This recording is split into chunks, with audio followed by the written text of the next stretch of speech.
Wow, there's so much going on in the world and locally that's impacting so many things that are important to, well, all of us. What are we going to talk about? Stick around, we'll find out next. Dave Edwards, Treasure Valley Dave here, and today I want to talk about some of these things that are impacting what's going on with the market. And it's kind of a broad term, the housing market, the jobs market, things like that. But we're going to keep it short and sweet because it can get so boring. And gosh darn it, I don't feel like being boring today. So I came across this video and there's some important things in here I kind of wanted to point out. Confidence among U.S. single-family home builders slipped in January, according to the National Association of Home Builders. After 4 months of increases, the index dipped 1 point to 83 this month. According to the report, higher material costs and shortages, adding several weeks onto construction of one typical single-family home. As buyers and sellers make their way into the spring real estate season after a year of record home price growth and fierce market competition, what is ahead in 2022? So far she's talked about our inventory is going to be impacted by the supply chain, and that's so true.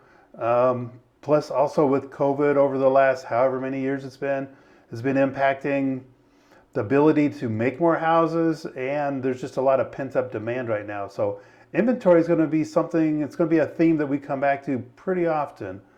But she's about ready to talk about something really important that I want you to know about right now. A Vector Group CEO and Douglas Elliman Realty Executive Chairman, Howard Lorber, joins me in a Fox Business exclusive. Howard, it's great to have you here. Thank you very much.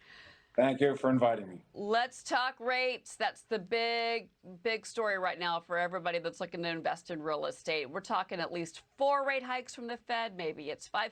Even a quarter of a point can lock out some home buyers. How many home buyers in this country are going to get knocked out, do you think, this year?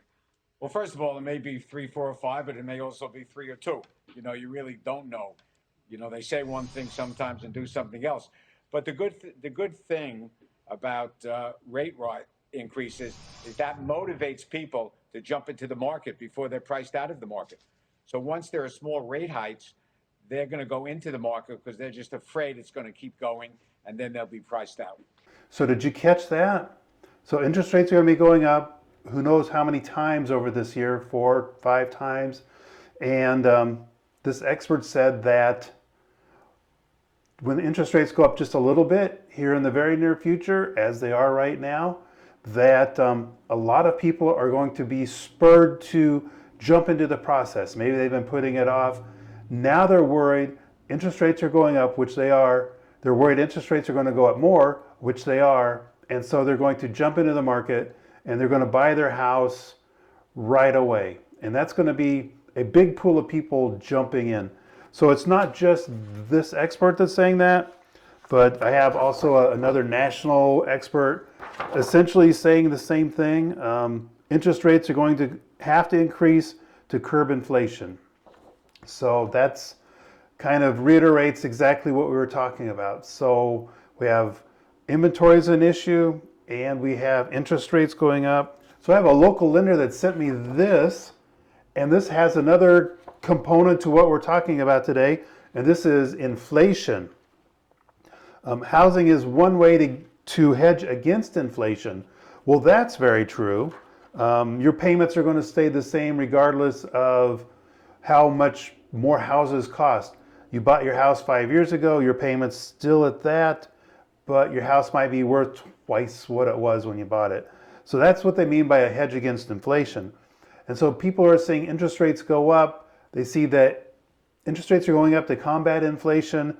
Houses are a good way to hedge, that normal people like you and I can get to hedge against inflation. So that means there's going to be even more demand. So jobs, how important are jobs? Well, it's probably pretty important, isn't it? Texas and Arizona are the 2 newest states to join that group of 4 states that have now regained all those jobs lost pre-pandemic. That's Utah and Idaho as well. The thing that these states have in common is that they all have relatively relaxed COVID-19 policies, allowing for the economy to be open and jobs to grow. So here are those first 4 states to fully recover jobs and actually build some more back. Another thing that they have in common, Stuart, they are all Republican controlled. And as you can see, they've not just met, but they've exceeded those pre-pandemic jobs. We are seeing more than what we saw in early 2020. Quite a feat when you look at some of the states that are struggling the most to come back. New York, where we sit right now, still has an 8% less jobs than before the pandemic started. Wow, so Idaho's got jobs. We're doing better than we were before the pandemic. So, and we were doing absolutely great then. So Idaho's a great place. These other places, California, they're struggling. Right there it says, blue states struggle. So that means people that can escape blue states are going to other states. And where are they going? Texas, Arizona, Utah, Idaho.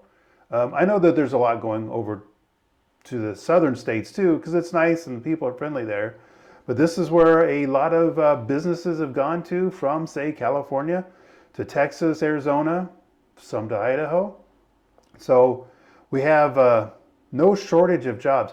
So what that means too is that there's a shortage of employees, and prices or wages are going up to attract those employees to, whatever particular job. So that's a good thing in a way.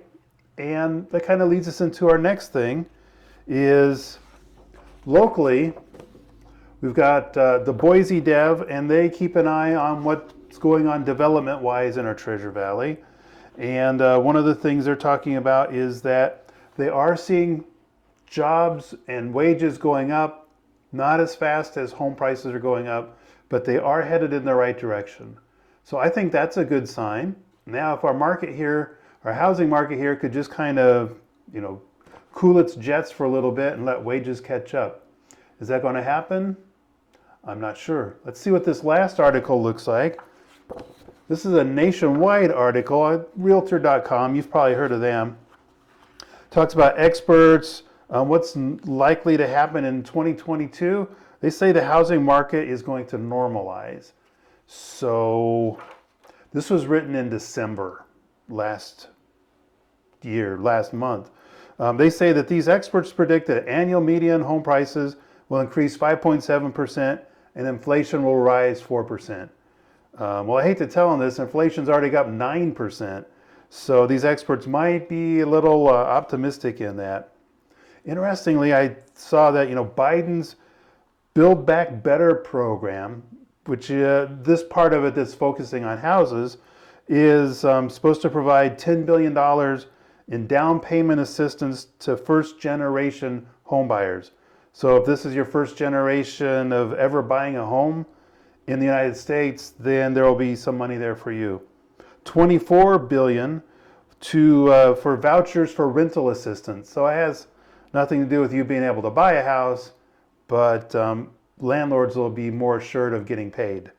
And $15 billion for the Housing Trust Fund, which will preserve over 150,000 affordable homes for low-income households. So I guess they're going to fix and flip and things like that. Not really sure. I thought this was kind of interesting too, just a little side note, the demographic insights into the future. So what does that mean? Well, demographics is, different populations and how that's going to impact the housing market in this case going forward. They say baby boomers are wanting to age in place. So that means they're not selling as much as they normally would have before.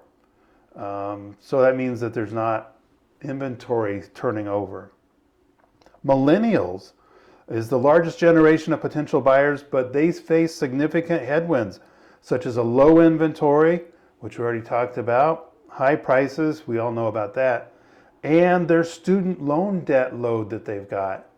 So all that free easy money to go to school, I'm hoping they got a good degree and it's paying off for them. And then this is interesting too, a drop in the birth rate to a 100-year low. It said that this could cause stagnation in the housing market because the birth of a child is often a motive to buy a house, buy a bigger house, move closer to a school or whatever. And then a child moving out is often an impetus to downsize and sell. Of course, if they didn't have a kid, they don't have a kid to move out. So that's just one more factor in what's going on with the market. Houses in, the normal houses in the mid threes up to the 400,000 range. In December, we got a couple in the mid 300s. No bidding wars, no going over asking, and it was great. In this last week, we've seen 2 instances in the 350 to 400 range where we've got multiple offers. One had 17 offers, obviously well over the asking price, and the other one had 3 offers, and one of those said they have an escalation clause with no limit. So they're going to get the house regardless. They just keep raising their price. Nice enough houses, but it's at that price point that is really in demand right now. So, and I've heard too that some builders are looking at inching up their prices. Last month, last December, actually the last 3, 4, 5 months, we've seen builders giving incentives. Those incentives stopped at the first of 2022, and now we're seeing those prices. We're hearing talk that they're going to be raising their prices. And so it's, golly, I hope it's not 2021 all over again. It was a brutal first half of the year, and prices just took off like crazy. So I don't make this report today to scare you or anything like that, but I did want to let you know that if you're thinking about moving and money might be an issue, that right now might be the right time for you to make that move. What's the first step to doing that? If you're thinking Idaho might be the place to go to, give me a call, text, email, whatever. I've made the relocation journey. Treasure Valley Stephen has made the relocation journey, as has Treasure Valley Marine. We've got all sorts of experience that we'd love to share with you. We'll answer the questions that you may not even have known you had questions about. So reach out, let us know how we can help you. No obligation. We just want to, one, find out if Idaho's right for you, and if it's not, that's absolutely great. But if it is, we want to be there to answer those questions so you can make very informed decisions and take some of the fear out of the whole moving process. So give us a call, text, email. Oh, and if you like this video, go ahead and share it with your friends, subscribe to the channel. That helps out so much. It really, really does. And I really personally appreciate that. So until next time, well, this is Treasure Valley Dave, looking forward to helping you get home.